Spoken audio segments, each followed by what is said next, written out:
Aloysius Xavier KSU president സ്ഥാനം രാജിവെക്കുന്നു. Seat കിട്ടാത്തതിലുള്ള പ്രതിഷേധമായാണ് സ്ഥാനം രാജിവെക്കുന്നത്. പൂഞ്ഞാറിലായിരുന്നു Aloysius സേവ്യറിനെ പരിഗണിച്ചിരുന്നത്.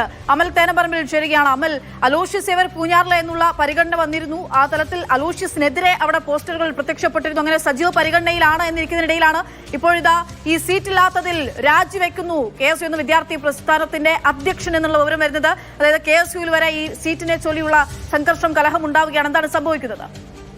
KSU സംസ്ഥാന അധ്യക്ഷന് കഴിഞ്ഞ തെരഞ്ഞെടുപ്പുകളിലെല്ലാം തന്നെ നിയമസഭയിൽ സീറ്റ് ലഭിച്ചിരുന്നു. അത് VS ജോയിയുടെ കാലം തൊട്ട് ഇങ്ങോട്ട് പരിഗണിച്ചാൽ അതിനുശേഷം KM അഭിജിത്തിന് കോഴിക്കോട് നോർത്ത് സീറ്റ് ലഭിച്ചിരുന്നു. ഇപ്പോൾ പക്ഷേ അലോഷിക്ക് ഈ നിയമസഭാ തെരഞ്ഞെടുപ്പിൽ സീറ്റില്ല എന്നുള്ളതാണ് ഏറ്റവും പ്രധാനപ്പെട്ട കാര്യം. സീറ്റില്ലാത്തതിനെ തുടർന്ന് പ്രതിഷേധവുമായി അലോഷി KSU സംസ്ഥാന അധ്യക്ഷ സ്ഥാനം രാജിവെക്കുകയാണ്.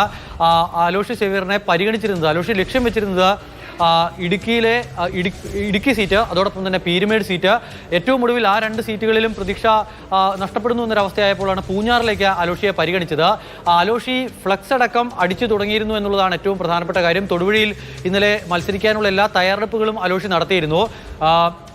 ഇടുക്കി സീറ്റിലേക്ക് അലോഷിയെ പരിഗണിക്കാനുള്ള സാധ്യതയുണ്ട് എന്നുള്ളതായിരുന്നു ആദ്യം പുറത്തു വന്ന വാർത്ത. പീരുമേട് പരിഗണിച്ചിരുന്നുവെങ്കിൽ, പീരുമേട് പേര് ചർച്ച ചെയ്തിരുന്നുവെങ്കിൽ കൂടി ആദ്യഘട്ടത്തിൽ തന്നെ പീരുമേട്ടിൽ നിന്നും ഒഴിവാക്കി. അവിടെ സിറീക് തോമസ് സ്ഥാനാർത്ഥിയായി എന്നൊരു വാർത്ത നേരത്തെ തന്നെ വന്നതാണ്. ആ കാര്യത്തിൽ വേറെ കാര്യമായ തർക്കങ്ങളും ഉണ്ടായിരുന്നില്ല.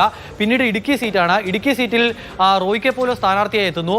റോയ് കെ പോലോസിന്റെ സ്ഥാനാർത്ഥിത്വത്തിലേക്ക് എത്തിച്ചത് പെരുമ്പാവൂരിലെ എൽദോസ് കുന്നപ്പള്ളിയുമായി ബന്ധപ്പെട്ട പ്രശ്നങ്ങളാണ്. എൽദോസ് കുന്നപ്പള്ളി പെരുമ്പാവൂരിൽ നിന്നും മാറ്റപ്പെട്ടപ്പോൾ അവിടെ പകരം എത്തുന്നത് മനോജ് മൂത്തേടനാണ്. മനോജ് മൂത്തേടൻ എത്തുമ്പോൾ യാക്കോബ് ബായ് വിഭാഗത്തിലുണ്ടായിരുന്ന കുന്നപ്പള്ളിയെ മാറ്റി നിർത്തുന്നത് അതിനെ ഒന്ന് മെയിൻറ്റെയിൻ ചെയ്യാനായി ഇടുക്കിയിൽ റോയ് കെ പോലോസിനെ DCC അധ്യക്ഷനും സംസ്ഥാന കോൺഗ്രസിലെ പ്രധാന നേതാക്കളുടെ ഒരാളുമായ റോയ് കെ പോലോസിനെ അവിടെ പരിഗണിക്കുന്നു. അവിടെ പരിഗണിച്ചിരുന്ന മറ്റൊരു പേര് ജോയ് വെട്ടിക്കുഴിയുടേതാണ്. പക്ഷേ അത് പരിഗണിക്കാതെ റോയ് കെ പോലോസിന് ഒരു പരിഗണന അവിടെ ലഭിക്കുന്നു. അങ്ങനെ റോയ് കെ പോലോസ് സ്ഥാനാർത്ഥിയാണ് എന്നുള്ളൊരു തീരുമാനം വന്നതിന് തൊട്ടു പിന്നാലെയാണ് അലോഷ്യസ് സേവ്യറിനെ പൂഞ്ഞാറിൽ പരിഗണിക്കാം എന്നുള്ള തരത്തിൽ ചില ആലോചനകൾ നടന്നത്. അപ്പോൾ പൂഞ്ഞാറും അലോഷി ലക്ഷ്യം വെച്ചിരുന്നു. പക്ഷേ അവിടെ സജി ജോസഫ് സ്ഥാനാർത്ഥിയാവുകയാണ്. അങ്ങനെ പൂഞ്ഞാറിലും അലോഷിക്ക് ഒരു സ്പേസ് ലഭിക്കുന്നില്ല.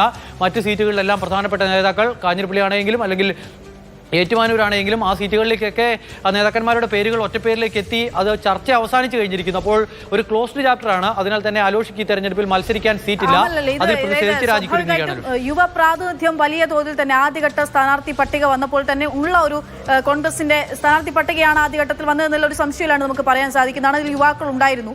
സ്വാഭാവികമായിട്ടും KSU തന്നെയാണ് സൂരജ് ഉൾപ്പെടെയുള്ള ആളുകൾ കോഴിക്കോട് ബാലുശ്ശേരി മണ്ഡലത്തിൽ മത്സരിക്കുകയും ചെയ്തു. അപ്പോൾ ഇവിടെ KSUവിനെ പരിഗണിച്ചില്ല എന്ന തലത്തിൽ പറയാൻ പറ്റില്ലല്ലോ ഈ പട്ടിക.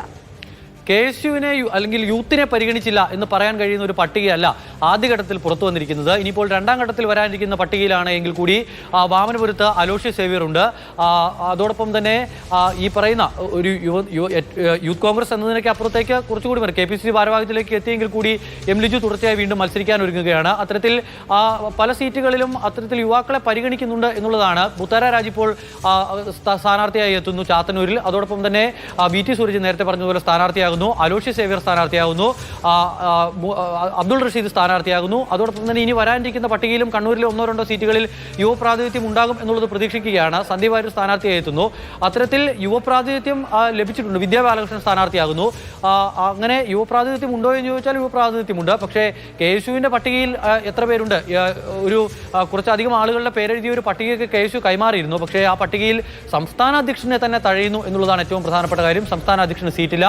അതിനാൽ തന്നെ അതിൽ പ്രതിഷേധിച്ചുകൊണ്ട് സംസ്ഥാന അധ്യക്ഷൻ രാജിവെച്ച് പുറത്തേക്ക് പോകും. എന്തുകൊണ്ട് ഈ അഡ്ജസ്റ്റ്മെന്റിൽ അലോഷ്യസിന് തന്നെ സീറ്റ് നഷ്ടമായി എന്നുള്ളതാണ്. അതായത് എവിടെയാണ് അലോഷ്യസിനെ മറ്റൊരാളെ മാറ്റി നിർത്തി ഈ പറഞ്ഞ പോലെ തന്നെ KSU അധ്യക്ഷനെ പരിഗണിക്കേണ്ടിയിരുന്നു എന്നുള്ളിടത്ത് എങ്ങനെയാണ് അവിടെ അലോഷ്യസ് ഇപ്പോൾ തെറിക്കുന്നത്? അലോഷ്യസിന് സീറ്റ് ഇടുക്കി സീറ്റ് കേരള കോൺഗ്രസിൽ നിന്നും കോൺഗ്രസ് ഏറ്റെടുത്ത സമയത്ത് ആദ്യം പറഞ്ഞു കേട്ട പേരുകളിലൊന്ന് അലോഷ്യസ് സേവ്യറിൻ്റെതായിരുന്നു. അലോഷി അതോടൊപ്പം തന്നെ ജോയ് വെട്ടിക്കുഴി, റോയ് കെ പോലോസ്, ഈ പേരുകളാണ് തുടക്കം മുതൽ അവിടെ ചർച്ച ചെയ്തിരുന്നത്. പക്ഷേ ഒരു പ്രഥമ പരിഗണന ആദ്യഘട്ടത്തിൽ അലോഷിക്ക് അവിടെ ഉണ്ടായിരുന്നു. ഈ സീറ്റ് ചർച്ചകളൊക്കെ ആരംഭിക്കുന്നതിന് മുൻപ് കേരള കോൺഗ്രസിൽ നിന്നും ഏറ്റെടുക്കുകയാണ് എങ്കിൽ അവിടെ അലോഷി മത്സരിച്ചേക്കും എന്നുള്ള തരത്തിൽ ചില ചർച്ചകൾ നടന്നു. പിന്നീട് പീരുമേട്ടിലേക്ക്, അലോഷിയുടെ നാട് എന്ന് പറയുന്നത് ഇടുക്കിയാണ്. ഇടുക്കി അടിമാലിയാണ് അലോഷിയുടെ നാട്. അപ്പോൾ അലോഷിക്ക് ഇടുക്കി ഇടുക്കിയിൽ ഏതെങ്കിലും ഒരു സീറ്റിൽ മത്സരിച്ചാൽ കൊള്ളാം എന്നുണ്ടായിരുന്നു. അതിനാലാണ് പീരുമേട്, അതോടൊപ്പം തന്നെ പീരുമേടിന് പുറമെ ഈ പറയുന്ന ഇടുക്കി സീറ്റ് കൂടി നോക്കിയത്. പക്ഷേ രണ്ടിടത്തും പരിഗണിക്കപ്പെട്ടില്ല. അതിന് പിന്നാലെയാണ് ഇപ്പോൾ അലോഷ്യസ് സേവ്യർ പൂഞ്ഞാറ് നോക്കിയത്. അവിടെ ഇപ്പോൾ സജി സ്ഥാനാർത്ഥിയായി എത്തുന്നു. മാത്രമല്ല അലോഷ്യസ് സേവ്യർ പൂഞ്ഞാറിൽ മത്സരിച്ചാലുള്ള വിജയസാധ്യതയെ സംബന്ധിച്ച് ചില ആശങ്കകൾ അവിടുത്തെ കോൺഗ്രസ് നേതൃത്വം പങ്കുവയ്ക്കുകയും ചെയ്തിരുന്നു, അവിടുത്തെ DCC നേതൃത്വം അടക്കം പങ്കുവയ്ക്കുകയും ചെയ്തിരുന്നു എന്നുള്ളതാണ് മനസ്സിലാക്കാനാവുന്നത്. ഏറ്റവും ഒടുവിൽ അവിടുത്തെ വിജയസാധ്യത കണക്കിലെടുത്ത് സജിയെ സ്ഥാനാർത്ഥിയാക്കുകയാണ് എന്നൊരു തീരുമാനത്തിലേക്ക് എത്തിച്ചേരുകയായിരുന്നു. മാത്രമല്ല ഇനിയിപ്പോൾ ഇതിന്റെ കാര്യത്തിൽ എന്തെങ്കിലും മാറ്റം വരാനുള്ള സാധ്യതയും കാണുന്നില്ല. അതിനാൽ അലോഷ്യസ് സേവ്യർ KSU സംസ്ഥാന അധ്യക്ഷ സ്ഥാനം രാജിവെക്കുക. അമൽ, അലോഷ്യസ് ഒറ്റയ്ക്ക് ഇറങ്ങിപ്പോകുമോ എന്നുള്ളതാണ്, അതായത് ഒറ്റയ്ക്ക് രാജിവെച്ച് മാറി നിൽക്കുമോ എന്നുള്ളതോ അതോ അതിനപ്പുറത്തേക്ക് KSUവിൽ നിന്നോ യുവതയിൽ നിന്നോ കൂടുതൽ പിന്തുണ അലോഷ്യസിനായി ലഭിക്കാനുള്ള സാധ്യതയുണ്ടോ, അല്ലെങ്കിൽ ഇതേ പ്രതിഷേധം ഉയർത്താനുള്ള സാധ്യതയുണ്ടോ? KSUവിന്റെ സംസ്ഥാന കമ്മിറ്റിയിൽ അലോഷ്യസ് സേവ്യറിനെ അനുകൂലിക്കുന്ന ഒരു വിഭാഗം ആളുകളുമുണ്ട്, അലോഷ്യസ് സേവ്യറിനെ എതിർക്കുന്ന ഒരു വിഭാഗം ആളുകളുണ്ട്. അലോഷി KSU സംസ്ഥാന അധ്യക്ഷ സ്ഥാനത്ത് നിന്ന് മാറി നിൽക്കണമെന്ന ആവശ്യമൊക്കെ നിശബ്ദമായെങ്കിലും ഒരു വിഭാഗം നേതാക്കൾ ഉന്നയിക്കുന്നുണ്ട്. അലോഷിയുടെ പ്രായപരിധി അടക്കം കഴിഞ്ഞതാണ്, അതിനാൽ അലോഷി മാറി നിൽക്കണം എന്നൊരു ആവശ്യമൊക്കെ ഉയർത്തിയ ആളുകളുണ്ട്. പക്ഷേ നിയമസഭാ തെരഞ്ഞെടുപ്പ് കോൺഗ്രസിനെ സംബന്ധിച്ചിടത്തോളം പല അടികൾ വന്നുകൊണ്ടേയിരിക്കുകയാണ്.